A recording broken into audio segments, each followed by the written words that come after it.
Assalamualaikum pemirsa, kembali berjumpa bersama saya Talia Rosyi di program Ngang Sukawruh bareng Mbah Bun.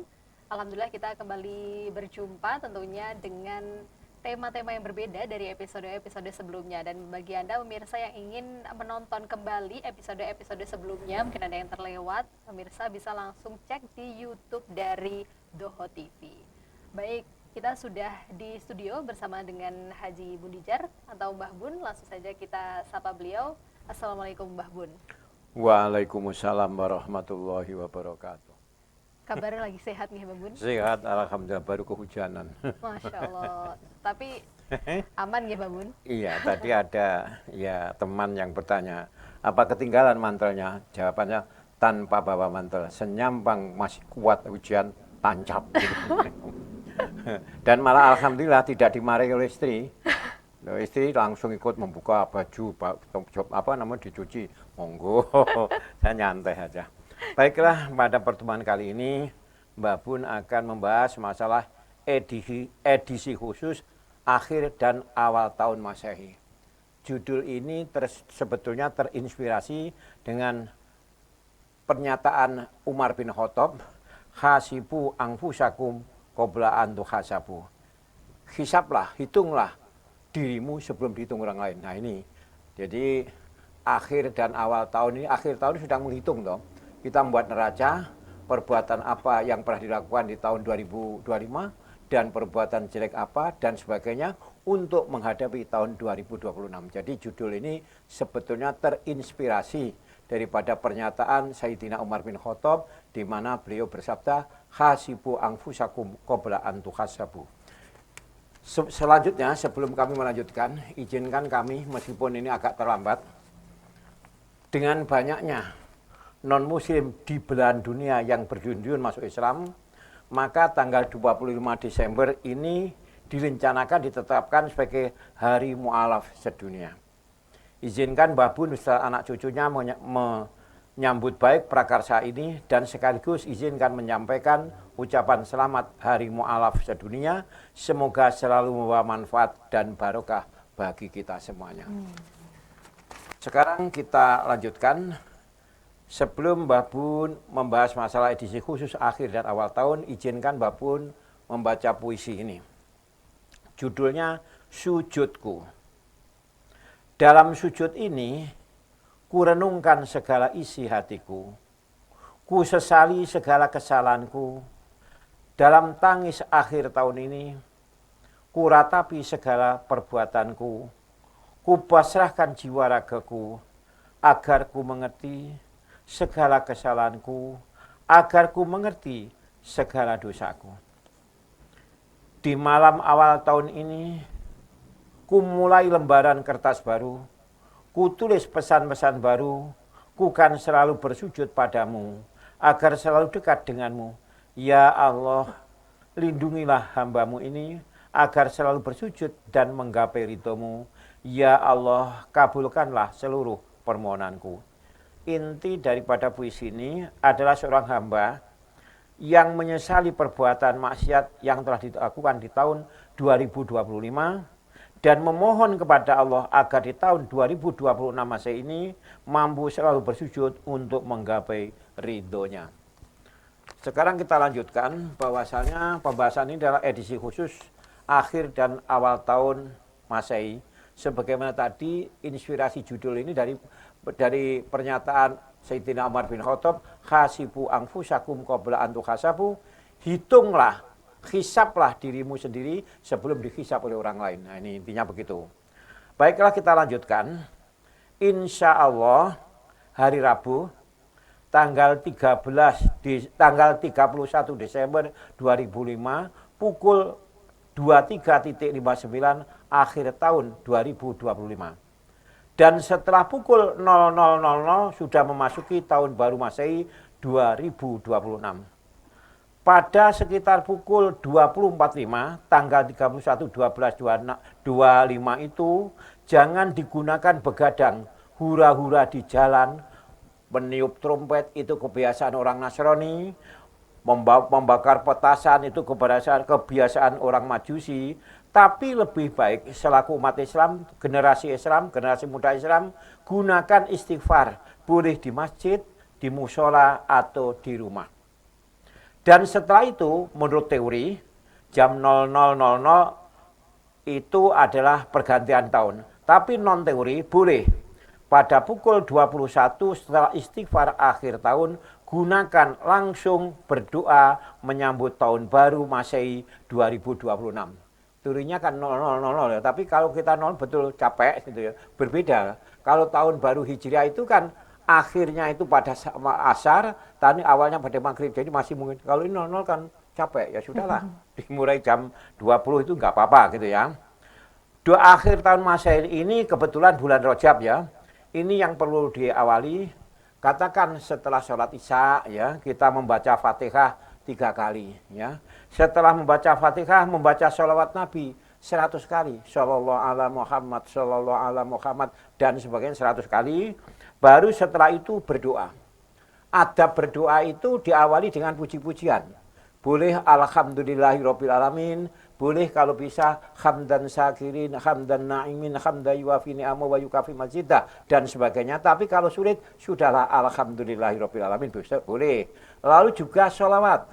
Allahumma sholli ala Muhammad wa ala Muhammad. Nah, setelah itu inti doa. Inti doa macam-macam. Nah, ini tolong yang dimasukkan dalam doa itu yang paling tidak begini. Intinya ini sudah saya Indonesiakan sebab jamaah anak cucu Mbah Bun biar lebih mudah untuk mengamalkannya. Intinya begini. Ya Allah, bila di tahun 2025 saya pernah berbuat maksiat dan saya belum bertobat, serta engkau tidak ridho atas perbuatan maksiat itu, maka saat ini, hari ini saya bertobat memohon ampunan kepadamu. Semoga engkau ya Allah berkenan menerima tobatku. Isinya yang kedua, ya Allah, bila di tahun 2025 saya pernah berbuat baik dan engkau ridho kepada saya, semoga Allah berkenan menerima amal ibadah saya dan berkenan memberi ganjaran yang berlipat ganda. Lalu ditutup dengan walhamdulillahirabbil alamin. Intinya sebetulnya doanya itu panjang, sudah secara sederhana. Jadi bila mana pada tahun 2005 kita pernah berbuat maksiat dan kita belum bertobat dan Allah tidak ridho, maka saat ini saya bertobat, ya ampun ini saya. Tapi bila pernah berbuat baik dan engkau ridho, segera beri ganjaran yang berlipat ganda. Intinya itu. Lalu ditutup dengan walhamdulillahirabbil alamin. Nah, ini khasiatnya.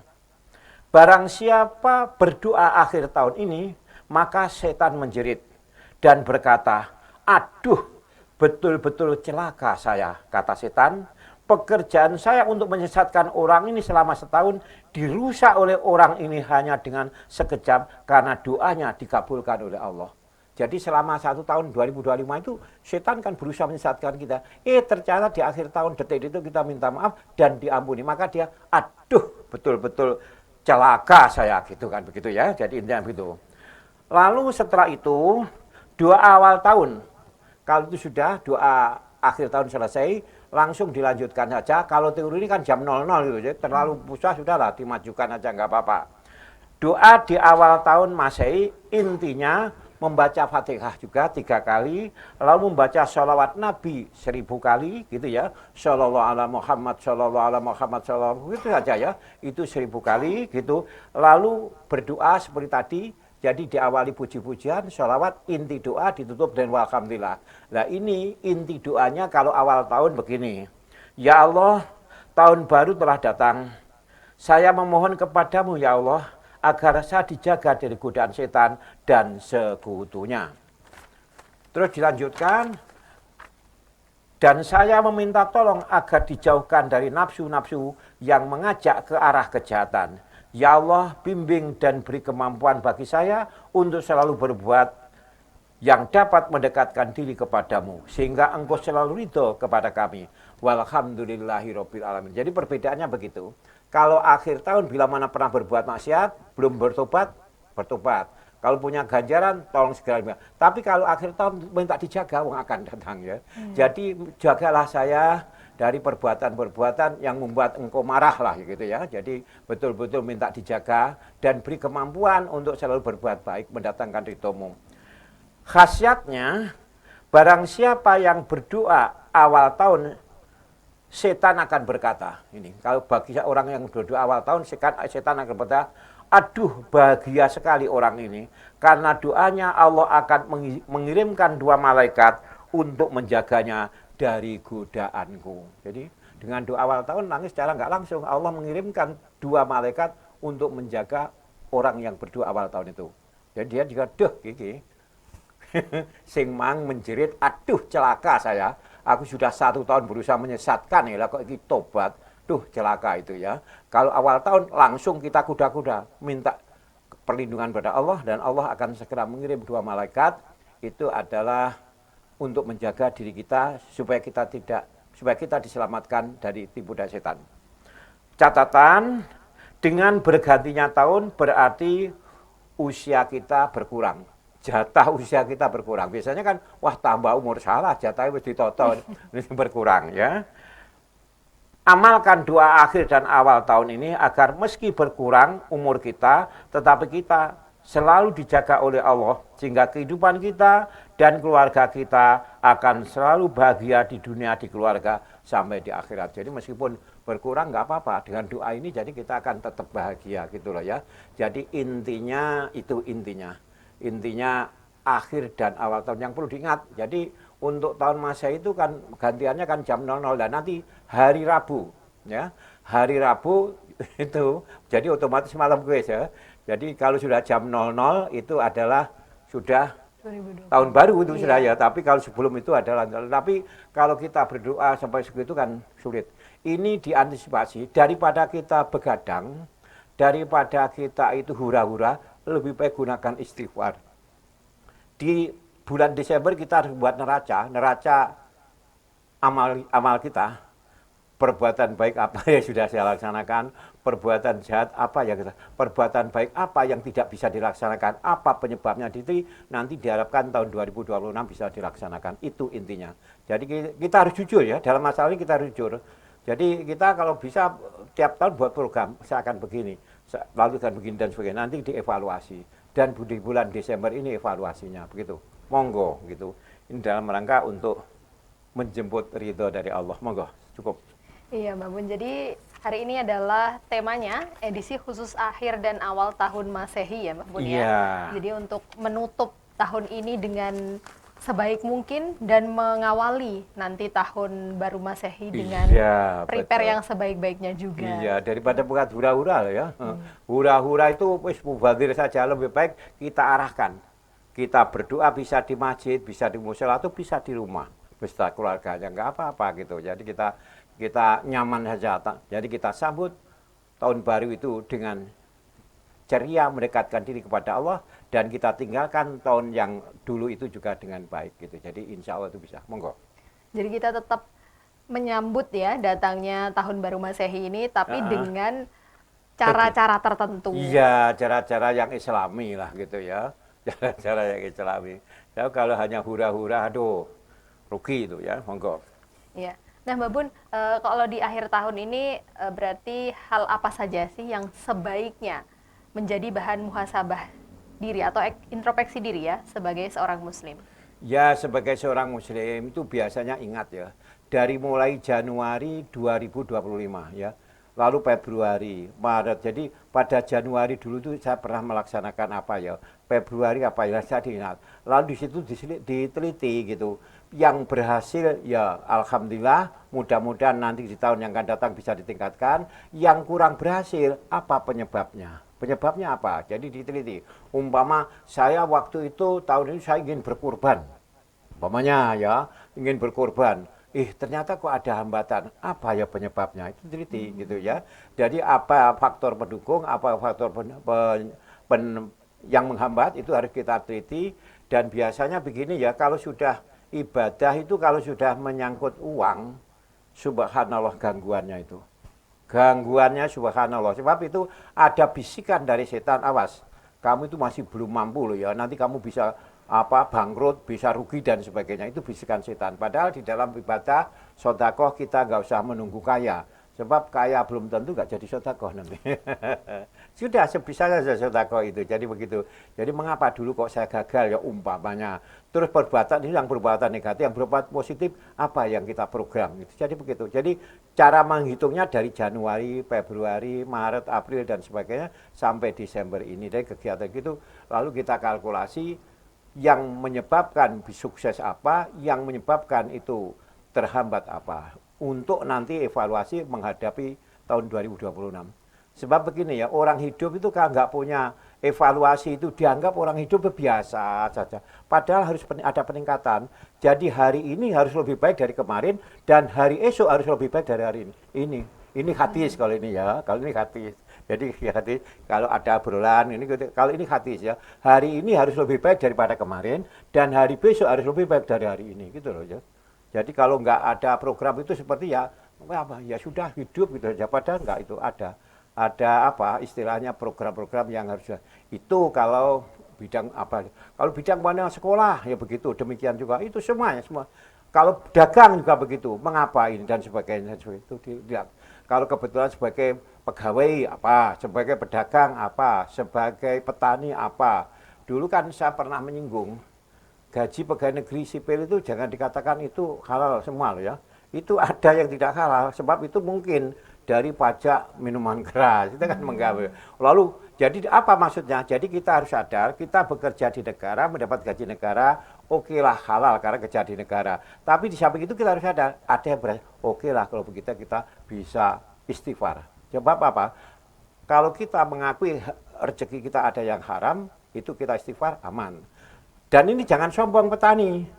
Wah kalau begitu petani, wah pasti rezekinya kan. Enggak, dengan mencuri air itu juga berpengaruh. Membentak kuli itu juga berpengaruh juga, ada haramnya gitu lah. Maka itu zakat mal itu satu diantaranya adalah mensucikan itu.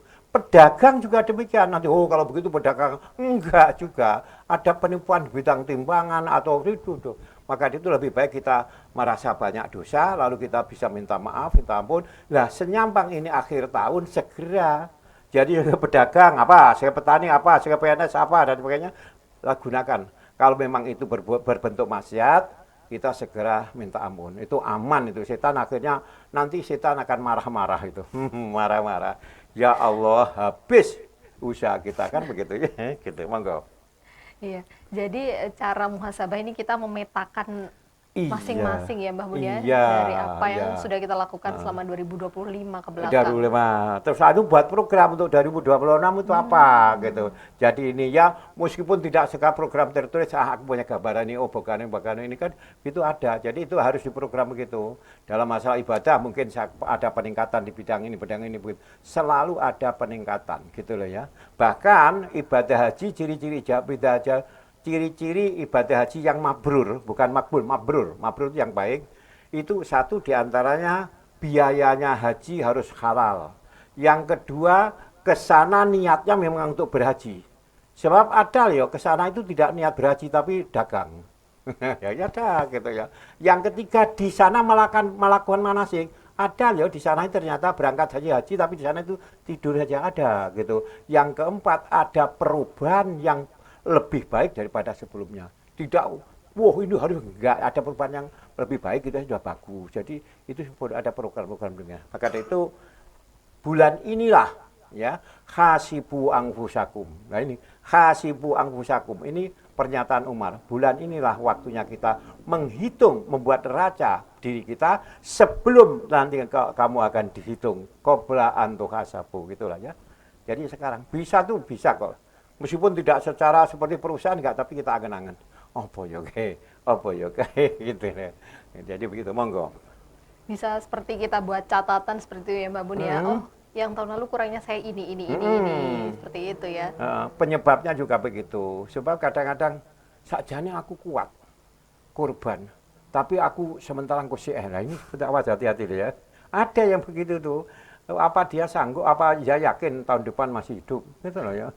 Itu harus saya itu harus begitu. Jadi kita yakin sekarang kemampuan kita jalankan gitu.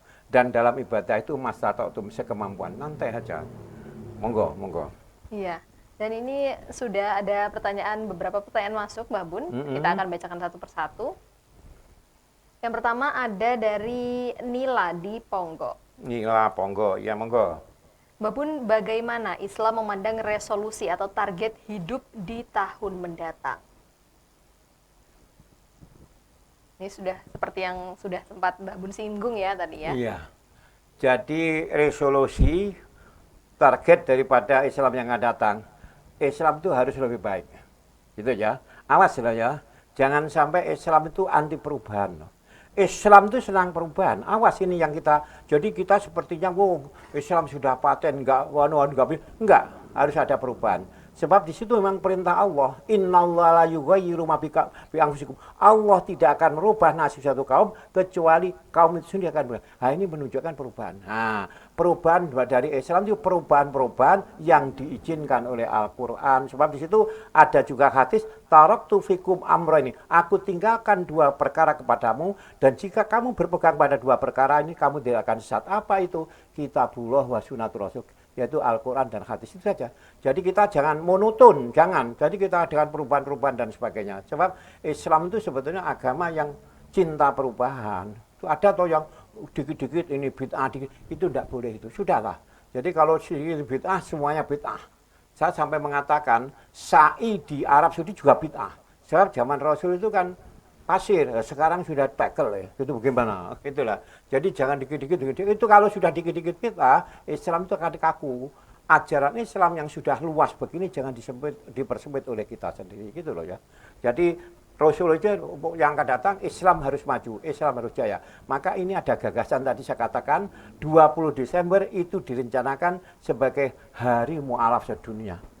Itu sudah saya jadi sudah mendengar gitu. Jadi hari mualaf apa alasannya? Karena pada tanggal 22 Desember lah berduyun-duyun umat manusia di belahan dunia di mana saja itu masuk Islam. Kan lumayan ini ada perubahan ini, ada perubahan yang positif dan insya Allah itu didukung. Ini saya mendengar sudah pernyataan itu dari tokoh-tokoh Islam mengatakan begitu. Monggo.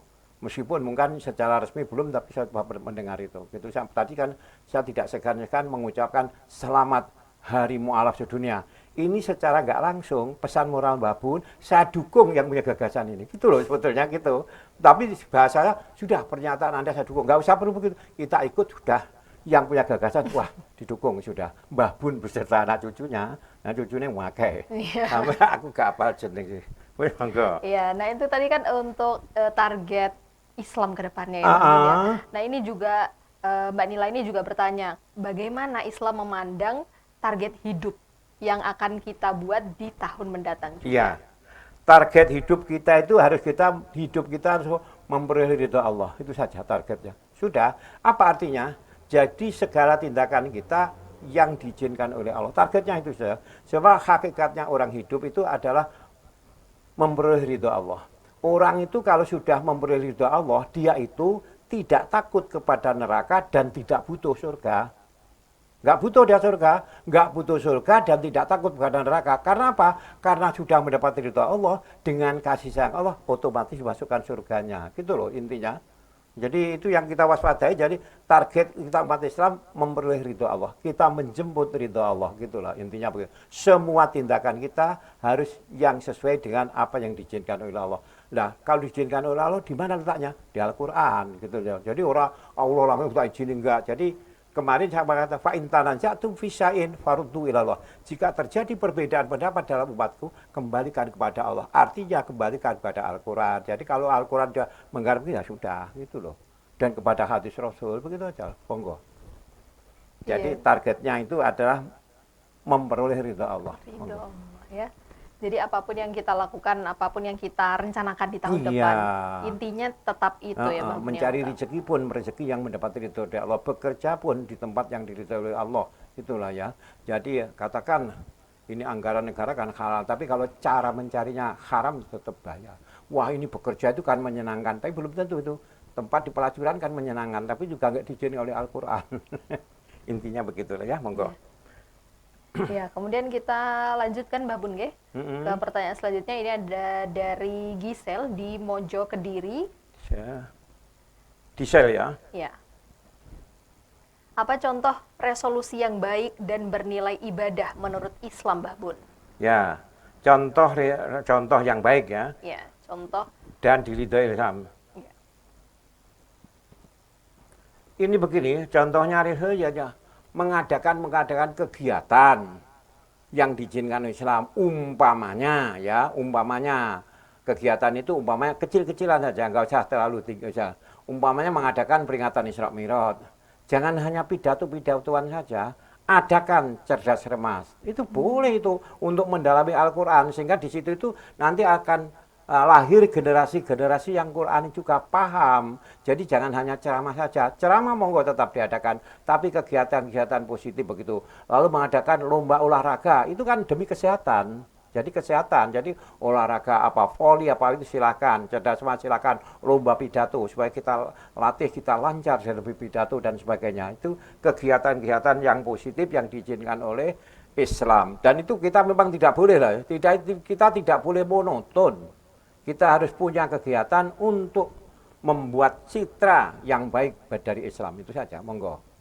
Tapi tetap yang diizinkan, oleh Al-Quran. Kuncinya Al-Quran yang hadis itu oke, sudah jalan gitu loh, jalan. Jadi untungnya begitu. Kita harus membuat perbuatan, tapi perbuatan yang diizinkan Al-Quran gitu loh, monggo. Enak tadi, monggo. Iya, jadi sebenarnya banyak ya hal yang banyak sekali bisa kita lakukan. Ya. Kalau yang tingkat negara mungkin memikirkan apa ekonomi umat dan sebagainya. Jadi kita tidak boleh dananya dikorupsi enggak, tapi dibagikan umat. Kan saya dulu pernah dengan situasi musibah ini jangan diartikan itu hanya bencana alam saja. Itu peringatan dari Allah. Tapi nek gak ngandel berarti enggak berat ngono lho. Jadi bencana-bencana itu oke lah. Mau ekosistem begini, alam begini oke lah. Tapi hakikatnya itu peringatan dari Allah. Dan dulu pernah saya singgung, kalau sudah demikian terlalu banyaknya maksiat itu loh ya. Terlalu banyaknya maksiat itu ya, di situ koruptornya banyak sekali. Perlu diingat ya. Orang yang jujur itu bukan orang yang tidak korupsi, bukan.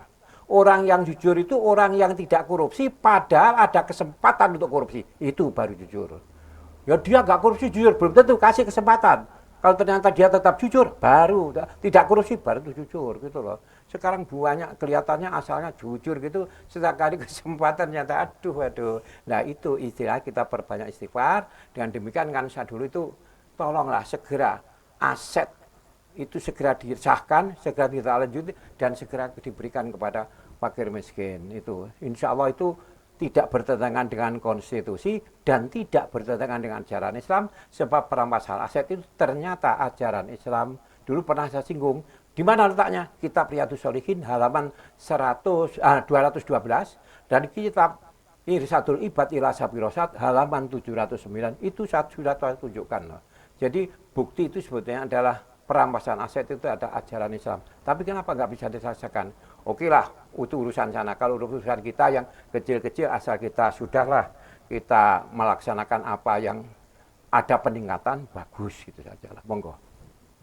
Ya, jadi banyak sekali hal-hal yang bisa kita lakukan ya di tahun mendatang, dan Babun juga tadi menyampaikan bahwa tidak boleh monoton. Iya. Cuma kalau monoton itu bosan itu ya. Iya, betul.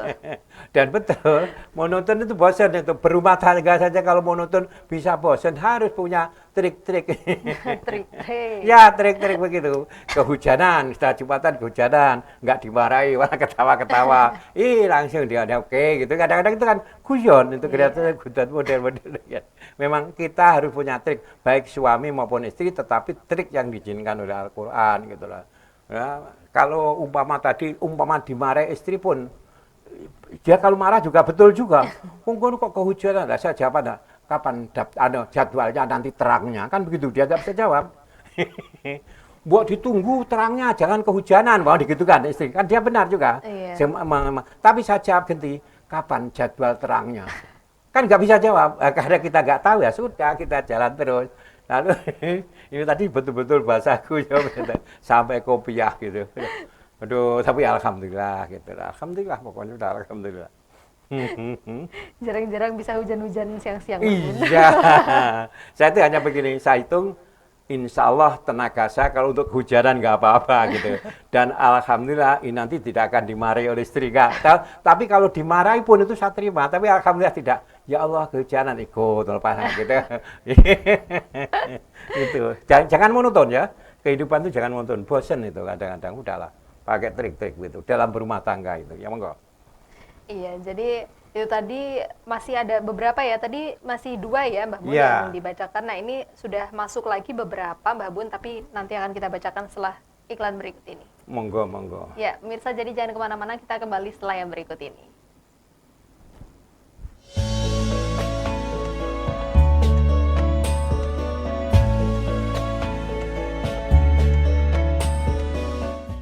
Toko Sarana Medika Utama. Dari arah Tulungagung lewat Terminal Lama sampai perempatan RS Baptis, belok kanan 10 meter selatan jalan. Dari arah Blitar lewat perempatan Bence sampai perempatan RS Baptis, belok kanan 10 meter selatan jalan. Dari arah Nganjuk Kertosono lewat jembatan Semampir sampai perempatan RS Baptis, lurus 10 meter selatan jalan. Sarana Medika Utama bekerja sama dengan Juna Fisioterapi and Baby Spa yang ada di Jalan Baru nomor 22, Merican, Kota Kediri, meja administrasi dan juga ruang tunggu. Di Juna Fisioterapi juga terdapat ruang fokus. Ini ada bilik fisioterapi yang digunakan saat memeriksa. Ada ruangan sensor integrasi. Ini juga digunakan untuk melakukan exercise lain. Di bagian depan ini ada administrasi dan juga ruang tunggu. Ini merupakan ruang tindakan dan juga ruang baby swim. Toko Sarana Medika Utama. Dari arah Tulungagung lewat Terminal Lama sampai perempatan RS Baptis, belok kanan 10 meter selatan jalan. Dari arah Blitar lewat perempatan Bence sampai perempatan RS Baptis, belok kanan 10 meter selatan jalan. Dari arah Nganjuk Kertosono lewat jembatan Semampir sampai perempatan RS Baptis, lurus 10 meter selatan jalan.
Halo pemirsa Doho TV.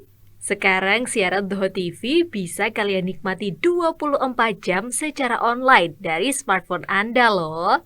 Caranya sangat mudah. Kalian bisa download di Play Store, cari aplikasi Akola Play. Kemudian install aplikasi Akola Play. Login menggunakan akun Google Anda. Klik menu TV Live. Kemudian klik Lokal TV. Dan cari Doho TV. Mudah bukan? Yuk pantau terus siaran menarik di Doho TV ya.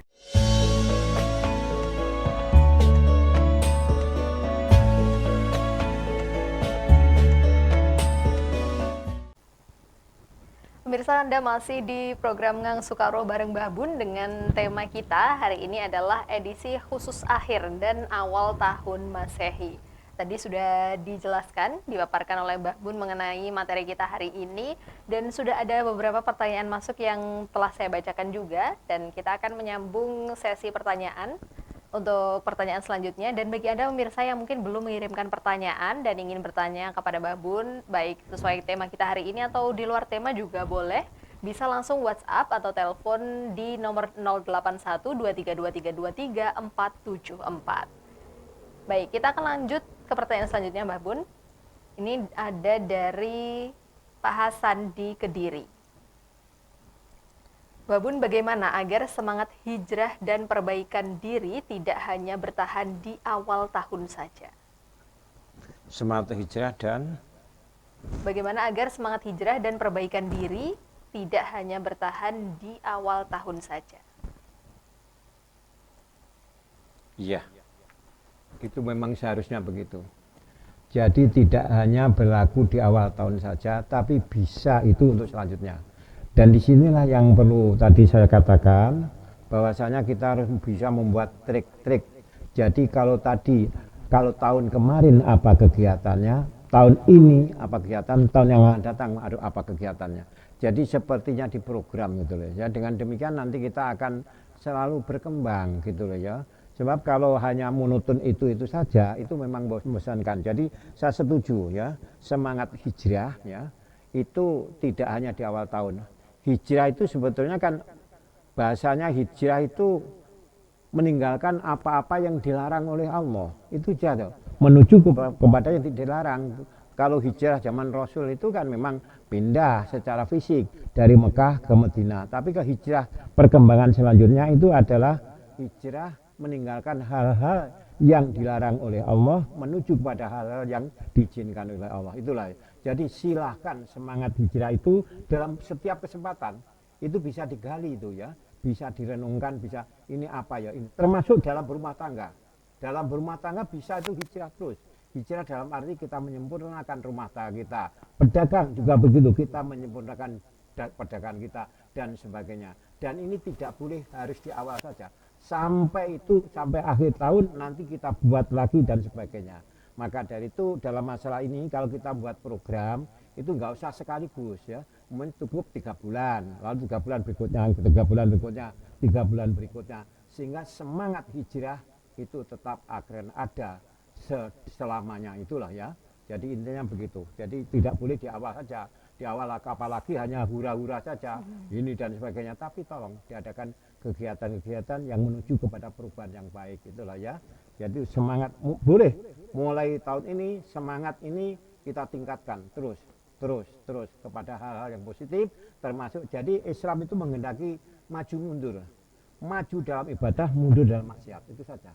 Jadi kalau kita monoton ya itu, kalau sudah monoton itu sepertinya hidup itu nggak ada artinya, hanya gini-gini aja, hanya menghabiskan usia gitu aja. Tapi kalau ada semangat, orang itu kalau punya cita-cita, insya Allah bisa juga mendorong usia panjang juga loh ya. Sebab wah aku ngene, wah cita-cita aja. Tapi kalau sudah ngene, sudah kalau begitu itu namanya pasif itu, cepat itu nanti berpulang. Jadi kita harus punya semangat positif ya Pak. Jadi caranya kita ciptakan Pak ya. Semangat hijrah, perbaikan itu kita ciptakan sesuai dengan bidangnya. Kami tidak bisa. Jadi semangatnya dalam bertani, semangatnya dalam berdagang, semangatnya dalam itu. Jadi inti hijrah meninggalkan apa yang dilarang oleh Allah menuju kepada apa yang diridhoi oleh Allah. Itulah semangat hijrah itu ya. Kalau hijrah zaman Nabi memang pindah. Kalau itu sama kita pindah, hijrah pindah dari yang dibenci oleh Allah menuju kepada yang diridhoi oleh Allah. Itu saja, monggo. Kita ciptakan, Pak. Kita ciptakan, monggo. Jadi kita juga cari cara supaya hidup kita tidak monoton, supaya punya semangat memacu kita untuk terus berubah. Kita bisa ciptakan. Kadang-kadang dalam rumah tangga ya, supaya terjadi hidup, delian oleh loh. Jadi kita kadang-kadang sebut dengan istri golek delian gitu. Dan itu cara untuk supaya kita hidup tidak walah ngono enggak gitu. Goleki delik gitu ya. Ini model-model demikian dan diciptakan. Bisa Pak, itu bisa. Jadi kita membuat ya selama itu diizinkan oleh Al-Qur'an, monggo tembus saja monggo.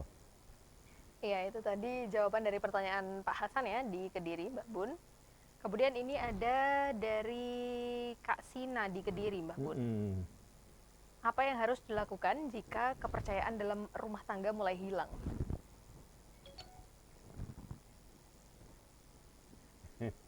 Jadi kalau kepercayaan dalam rumah tangga hilang, harus ditumbuhkan kembali. Sebab kalau rumah tangga antara suami dan istri sudah kepercayaan hilang, itu rawan itu ya. Nah caranya bagaimana? Dengan tindakan, tidak hanya ucapan. Jadi dengan tindakan. Dulu ada yang bertanya kepada Mbah Bun, Mbah, saya itu dikatakan oleh suami saya kepada orang-orang sana gitu, bahwa saya itu adalah selingkuh. Padahal saya tidak. Oh, kalau begitu jawab saja dengan kenyataan. Jadi ada begitu tuh. Jadi kepercayaan rumah tangga kalau sudah kepercayaan hilang itu bahaya loh ya. Jadi segala sesuatu malah nggak enak. Makanya kita ciptakan supaya kepercayaan bisa bisa kembali kita miliki. Suami percaya kepada istri, istri percaya kepada suami. Kalau sudah demikian itu tenang. Memang menjaga kepercayaan memang sulit juga.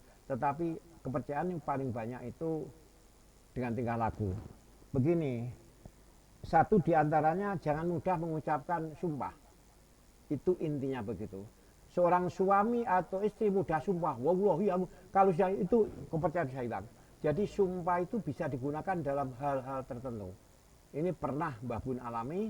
Jadi waktu mengantar istri berobat, setelah pulang saya dipanggil oleh dokter, saya kembali. Nah di situ tuh istri pernah punya analisa. Waktu kakak dia juga berobat ke dokter, laki-laki kakaknya. Nah setelah pulang istrinya dipanggil. Setelah dipanggil ternyata itu, wah ini ternyata waktunya sudah dekat. Menurut analis dokter ini sudah nggak bisa diobati. Gitu. Nah ternyata ya betul meninggal juga. Nah setelah waktu kemarin ya saya mengantar istri berobat gitu. Setelah pulang berdua saya dipanggil dokter, saya kembali. Terus dokter memberi saran begini-begini, tolong ditempuh jalan ini dan sebagainya. Oke saya tempuh dok gitu ya. Setelah saya kembali, mengjomongi apa? Aku mau wis gawe obate. Ngono ya langsung. Karena saya jarang menggunakan sumpah, wallahi ini tadi diberikan. Jadi nanti obatnya ada di sana saja. Oh begitu ya. Gampang mudah aja. Karena saya jarang menggunakan kata wallahi. Jadi kata-kata wallahi itu jangan dijual murah ya. Kalau sudah terpaksa ini harus meyakinkan, wallahi silakan. Itu senjata yang terakhir bagi saya. Kalau saya sudah bicara begitu, langsung istri diam. Saya gitu. Enggak. Memang waktu itu memang istri saya itu jadi dibawa ke dokter itu, rupanya dokter ini nggak bisa menangani, hanya sarannya silakan berobat ke sana. Gitulah. Nah, diberitahu begitu, istri saya juga asalnya nggak percaya. Jadi kepercayaan suami istri mutlak ya, mutlak harus dibina dan bisa dibinanya baik ucapan maupun tindakan itu harus bisa dipertanggungjawabkan. Insya Allah itu. Baik suami atau istri perlu kepercayaan itu harus ada. Monggo. Iya, jadi itu ya. Jangan mudah sumpah lah. Kuncinya ya Mbah Bun ya. Kebiasaan itu betul-betul kebiasaan kita sehari-hari itu mendapat penilaian juga lah. Seperti bagaimana kebiasaan istri begini itu mendapat penilaian. Tapi supaya rumah tangga tetap bagus itu begini, istri melihat suami itu tolong dari segi baiknya, jangan dari segi jeleknya. Lalu suami melihat istri juga dari segi baiknya, jangan segi jeleknya.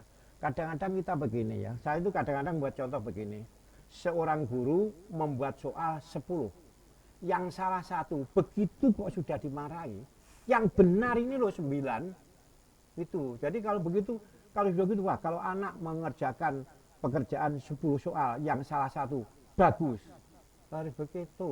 Tapi kadang-kadang guru begitu, akhirnya satu jangan lihat masih banyak baiknya, hanya satu yang sudah kamu marahi ya gitulah. Demikian juga kalau suami kebaikannya banyak, ada kesan jangan terlalu diungkit-ungkit. Demikian juga sebaliknya. Yaitu insya Allah kita harus ingat apa yang pernah saya katakan, dan ini kali ini hadis ya. Jadi senyum istri bisa menawan hati suami. Jadi kalau istri senyum kepada suami bisa menawan hati suami. Oh ya Allah, bujuku murah senyum begitu, jadi tertawan hatinya, dia tidak akan nyeleweng. Nah senyum suami menenteramkan hati istri. Jadi gitu ya, senyum istri menawan hati suami, senyum suami kepada istrinya bisa menenteramkan hati istri. Gitulah. Dan kalau suami istri di dalam hal tertentu tersenyum, Allah melihat dia juga dalam senyum. Ini hati sini. Ini hati sini saya katakan begitu. Sehingga senyum itu bernilai sedekah gitu loh. Ini kita hati, tapi tadi obrolan ini hati sini ya. Jadi tolong ya. Jadi tolong segala sesuatu dilihat, kalau masih banyak baiknya ya udah. Enggak ada orang yang sempurna, enggak ada. Itu sering saya tegur. Masa murid salah sitok ae mbok seneni. Sing sanga lho bener. Kebiasaan begitu di sekolah. Iya. Itu kurang bagus itu, enggak. Iya, itu tadi ya untuk Kak Sina, bagaimana caranya supaya kepercayaannya bisa kembali. Iya, rebut kembali, monggo. Dan itu bisa. Bisa ya, Pak? Bisa. Iya. Nah, kemudian ini ada dari kayu, Mbak Bun. Kayu mana? Kayu di Kediri. Mm-mm. Menjelang akhir tahun, kita sering diingatkan untuk selalu bermuhasabah, seperti yang disampaikan Mbah Bun tadi. Lalu apa saja indikator muhasabah yang berhasil, Mbah Bun? Jadi begini ya, kita harus muhasabah itu artinya kita harus jujur. Muhasabah kalau tidak jujur nggak ada artinya. Wong itu muhasabah kan untuk kita, bukan untuk orang lain. Saya dulu begini, saya dulu itu jujur ya. Kalau jujur insya Allah berhasil muhasabahnya. Kalau sudah muhasabah berhasil, untuk tindak lanjutnya yang akan datang juga akan berhasil. Jadi kebetulan muhasabah kan untuk diri sendiri, tidak untuk diumumkan. Wah aku dhisik ngono, wah aku dhisik ngono, aku dhisik ini saja. Jadi supaya kita berhasil dalam kehidupan, adakan muhasabah secara benar, termasuk di situ tindak lanjut apa yang perlu ditempuh. Jadi di situ tuh kok ini gagal, dulu apa penyebabnya? Oh kalau begitu tahun ini harus begini. Kalau berhasil, apa sebabnya berhasil? Oh itu bisa ditingkatkan. Jadi intinya muhasabah itu kita menghitung diri kita sendiri dengan jujur. Kalau nggak jujur sudah nggak ada artinya gitu. Sudah kalau kita salah katakan salah. Kalau kita benar katakan benar, gitu sajalah. Ya, berarti ini tadi apakah ada indikator muhasabah yang berhasil itu seperti apa, Mbah Bun? Jadi indikasinya begini ya. Jadi kalau sudah mengadakan muhasabah itu dengan benar, indikasinya dia memberi ketenangan. Gitu loh. Jadi indikasinya, wah aku dhisik ngene, aku dhisik terus aku ngene, nanti akan datang. Kalau itu sudah merasa ini benar, pasti tenang. Tapi kalau masih tidak benar, masih dibuat-buat, dia akan selalu gelisah. Akan gelisah, gitu loh ya. Nah, dhisik aku tahu ngapusi, nah ya. Aku dhisik tahu ngapusi ya. Itu aku saja. Saya tidak akan ngapusi lagi. Tapi aku gak tahu ngapusi, dia tidak akan tenang. Indikasinya ketenangan jiwa. Sudahlah kalau sudah ketenangan jiwa itu yang paling disukai oleh Allah. Ya ayyuhan nafsul mutmainnah gitu. Wahai nafsu yang tenang gitu. Irji'i ila rabbiki radiyatan mardiyah. Kembalilah kamu kepada aku dengan ridho dan diridhoi. Itu dulu sudah pernah gitu. Fadkhuli ibadi wadkhuli jannah. Masuklah ke dalam golonganku dan masuklah kepada surgaku. Jadi indikasi muhasabah benar di dalam kehidupan kita tenang. Sudah itu saja. Sebab tidak ada unsur penipuan, insya Allah begitu. Ya, itu tadi untuk Kak Ayu ya. Jadi indikatornya bahwa muhasabah yang kita lakukan ini berhasil mungkin ya. Nah itu kita lebih merasa tenang ya, Mbah Bun. Tenang, ada ketenangan hati, monggo. Karena kita akhirnya jujur kepada diri kita sendiri bahwa oh saya tuh salah sebenarnya ya ini. Kalau satu kan untuk diri sendiri aja. Iya. Oh saya pernah salah ini, oke saya perbaiki, itu sajalah. Tapi untuk sementara berdoa itu tadi. Iya. Berdoa setelah itu doa ini, doa akhir tahun itu kita doakan dulu, lalu setelah itu mengapa itu. Jadi ciri khasnya itu ketenangan. Sudah kalau ketenangan jiwa itu aman. Dan itulah kebahagiaannya kaki. Kebahagiaan kaki itu ketenangan jiwa. Iya. Kemudian selanjutnya ini ada Kak Zakia di Keras. Mbak Bun, bagaimana cara membuat target hidup yang realistis dan bernilai ibadah? Hidup realistis Cara dan membuat ibadah. iya, Nah, target hidup yang begini, realistis. sesuai dengan kemampuan yang bersangkutan. Jadi kalau sekiranya seperti kita sebagai petani, ya buatlah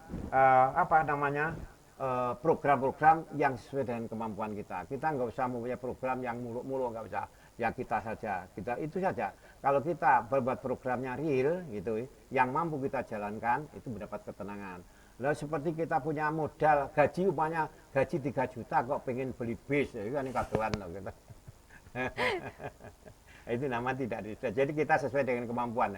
Dan sebetulnya kemampuan itu yang tahu kita. Jadi saya nggak bisa di sini, ciri-cirinya begini nggak. Jadi sesuai dengan kemampuan.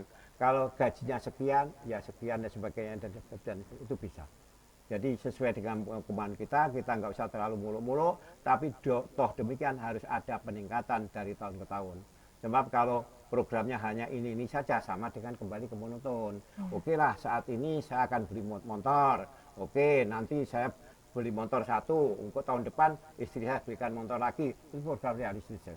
Itulah. Jadi program realistis dan itu insya Allah bernilai ibadah. Semua kegiatan, kan saya sampai pernah mengatakan, sebetulnya kita itu selama 24 jam, itu hidup kita bisa bernilai ibadah. Itu yang selalu kita dengungkan. Ya kita, tadi waktu setelah Jumatan, saya nanti sambil menunggu waktu asar, serta mendengarkan. Ini mendengarkan ngang sukawruh, ini semua bernilai ibadah. menunggu waktu sholat itu pahalanya besar lah. Apalagi menunggu untuk mendengarkan ini. Nanti setelah ini habis, sambil menunggu waktu maghrib, saya tak punya kegiatan ini. Kata-kata sambil menunggu itu bisa 24 jam bernilai ibadah. Yang penting kita atur niat kita. Kita atur niat kita. Jadi hidup kita itu harus berwarna dan bermakna. Bermakna penting ya, kita harus bermakna, punya arti hidup kita itu dan juga berwarna. Istilah saya kan hidup itu harus bermakna dan berwarna, tidak monoton tapi juga hidupnya mempunyai arti yang positif. Monggo. Nah, baik Mbah Bun, ini sudah ada pertanyaan masuk kembali. Monggo. Bentar, saya buka. Assalamualaikum Mbah Bun, saya Ira dari Kediri. Mbah Bun mau bertanya, apakah boleh puasa bulan Rajab kita barengkan sama membayar hutang puasa Ramadan yang sebelumnya? Ya. Sudah. Terima kasih, pertanyaan yang bagus. Jadi kalau Mbah Bun membacanya itu satu-satu, tapi ternyata Mbah Bun sudah menemukan ulama, jadi membayar hutang puasa Ramadan sekaligus untuk puasa Rajab, puasa sunat, bukan Rajab saja, itu boleh. Maka di itu dulu saya pernah katakan, kebetulan kita punya hutang puasa Ramadan, lalu kita juga pengen puasa sunat Syawal, gitu ya. Sudah niati aja puasa Ramadan sekaligus niati sunat Syawal, boleh itu. Lumayan lah, lumayan. Hanya di sini niatnya yang wajib harus didahulukan. Dan niat puasa wajib seperti mengkodok itu di malam hari ya. Tetapi kalau puasa sunat boleh di siang hari dengan catatan dari pagi belum makan apa-apa dan niatnya sebelum duhur. Jadi ini ngomong sebelum duhur punya makanan enggak? Oh enggak ya sudah saya niati aja puasa. Puasa sunat boleh, tapi kalau puasa wajib harus malam hari gitu. Jadi sekaligus saja niat boleh jadi. Jadi silakan itu puasa Ramadan sekaligus. Tapi niatnya Ramadannya ya dahulukan sekaligus puasa Rajab boleh. Sebab ada pendapat yang demikian gitu loh. Kamu mendengarkan, oh begitu bagus itu ya, gitu ya. Monggo silakan. Berarti untuk puasa sunnahnya itu juga tetap diniatkan atau kita niatnya membayar kodok sekaligus puasa Rajab itu boleh. Ada pendapat yang mengizinkan begitu. Maka ada pendapat ini silahkan bisa dijalankan gitu loh ya. Tidak hanya puasa Rajab saja, sebetulnya pada puasa yang betul-betul sahih itu kuat itu ada 7 macam ya, termasuk puasa 6 hari bulan Syawal itu sahih, lalu puasa Daud, puasa Senin Kemis, lalu puasa Yaumul Bid itu semuanya sahih itu ya. Tapi kalau puasa Rajab itu kan kemarin saya katakan ada yang setuju ada yang tidak, tetapi saya pesan yang setuju jalankan, yang tidak diam itu aja lah, nggak usah saling mengolok-olok, nggak usah. Maka itu silakan ini kalau akan puasa Ramadan sekali membayar hutang itu sekaligus itu puasa Rajab monggo ya. Ada yang bertanya, Mbah, kebetulan saya itu membayarnya Ramadan bulan Syaban ya Mbah, boleh kan belum puasa. Belum Ramadan. Boleh saja. Tapi saya sarankan hutang harus segera dibayar. Dulu kan ada 5 toh. Semua kegiatan tergesa-gesa perbuatan setan kecuali 5 macam. 1, gadis yang sudah ada jodohnya harus segera dinikahkan. Orang mati harus segera dikubur. Tamu harus segera dihormati. Punya dosa harus segera minta maaf. Lalu punya hutang harus segera dibayar. Gitu loh. Jadi kalau punya hutang Ramadan, kalau memang tadi pada bulan Syawal itu nggak ada apa-apa, nggak ada udzur, silakan dibayar pada bulan Syawal itu, puasa Ramadan itu sekaligus puasa sunat Syawal itu boleh. Tetapi kalau ada udzur, bisanya baru Rajab, monggo gitu aja. Wah, penak-penak.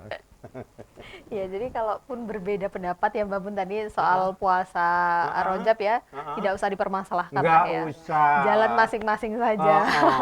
Jadi tadi kan sudah fa'in tanazatum bisain farudhu ilallah. Jika terjadi perbedaan pendapat, maka kembalikan kepada Allah dan kebaikan. Nah, Al-Quran sudah mengatakan lana amaluna walakum amalukum. Bagi kami ajaran kami, amalan kami, ya sudah. Yang suka puasa silakan, yang tidak biasa silakan. Menjaga keutuhan umat adalah wajib. Loh, wow. Iya, dan tadi boleh diingatkan sekali lagi Mbak Bun, tadi kan Mbak Bun di awal sudah menjelaskan ya bahwa cara berdoa yang baik. Tata caranya juga tadi diawali dengan Hamdalah, puji-pujian. Jadi adab berdoa. Iya. Adab berdoa itu jadi awal dengan puji-pujian. Kalau bisa hamdan syakirin, hamdan na'imin, hamdan yuafi. Kalau nggak bisa ya alhamdulillahirabbil alamin. Allahumma sholli ala sayyidina Muhammad wa ala ali sayyidina Muhammad. Terus inti doa, doa selesai baru walhamdulillahirabbil alamin. Itu tata cara adab berdoa. Jadi apa nggak boleh kita langsung minta intinya saja. Ya boleh tapi gak sopan. Jadi ini pomon jaluk yang ini ibu kuwi dipijeti sik ngono. Bar kuwi lagi jaluk ora, Bu aku yang aja ngono. Ya kasih tapi ya gak sopan gitu. Jadi intinya begitu. Jadi alhamdulillahirabbil kita memuji kepada Allah dah. Lalu kita Allah termasuk Muhammad juga kasih Allah setelah itu sebutkan baru ini doa. Jadi dulu ada yang bertanya, apa enggak boleh berdoa itu langsung? Boleh, hanya gak sopan ngono. Salah-salah ku pegel, ora sopan teli. Itu caranya ngono. Jadi kalau minta kepada orang tua pun rayu dulu gitu ya. Dinyet-nyet sik. Lu mau bar dinyet-nyet, "Yo, enak apa kuwi? Aku njaluk rapi." Karo sapa? Pokoke syarat siji, sing kena tak jak omong. Basa Jawa, oke Pak Dunyo. Aman, itu cara saya dulu. Sebabnya saya kan tinggal di Jawa Barat. Sebetulnya jalur rapi dia khawatir aku untuk orang Jawa Barat gak somong gitu. Dia tak pijet-pijet gitu. Ayo enak apa jalur rapi gitu ya. Karo sapa syaratnya ojo kuduan ya oke setuju. Itu tak jadi aman nyantai wae gaya gak usah terlalu serius teman lagi gitu baru tak warai carane ngono. Ya itu nanti bisa dijadikan bekal ya Mbah Bun untuk mengakhiri akhir tahun ini dan mengawali awal tahun Masehi depan supaya bisa berdoa dengan sopan. Ya, Seperti itu dengan ya. sopan bisa merayu. Ya kalau merayu Allah itu Allah juga kalau sampai terayu hebat ya. Sebab apa? Istilah cinta sejati itu kalau kita mencintai Allah lumrah karena Allah yang beri rezeki. Tapi kalau sudah Allah mencintai kita, ini baru hebat gitu loh ya. Jadi kita rayu soal Allah itu mencintai kita. Kalau kita mencintai Allah lumrah.